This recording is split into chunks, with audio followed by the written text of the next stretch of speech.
Bienvenue à cette formation sur l'outil Microsoft Office Project 2010, dont l'objectif va être de découvrir les bases de la planification en mode affichage de type Gantt, également les fondamentaux d'affectation de ressources à deux tâches, et également la définition de charges simples sur les tâches du projet. Avant de commencer dans le vif du sujet,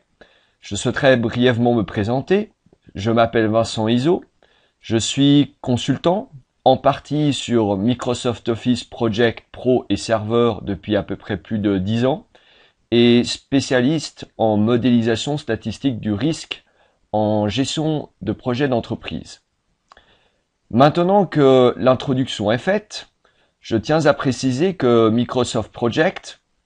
est donc un outil principalement de planification plutôt que rigoureusement un outil de gestion de projet. Effectivement, les personnes qui auront suivi un cours de méthodologie de gestion de projet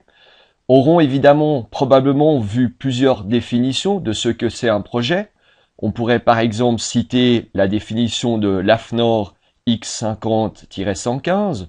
ou de l'ISO 10006 ou encore du PMI, donc du Project Management Institute. Mais la définition la plus courante, c'est de dire qu'un projet est un ensemble de tâches qui permettent de livrer un produit ou un service, ceci tout en respectant des délais, des coûts et des critères de qualité. Alors, Microsoft Office Project, depuis qu'il existe, permet de répondre aux deux premières exigences, c'est-à-dire le respect des délais et des coûts,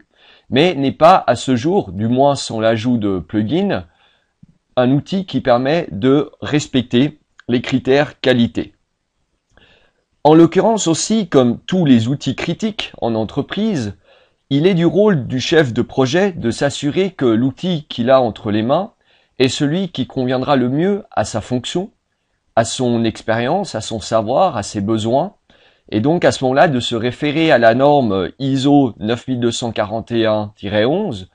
en partie le point qui concerne l'utilisabilité, pour vérifier que le logiciel ne nécessite pas l'achat de trop de plugins sur Internet, par exemple, pour compléter les différentes lacunes,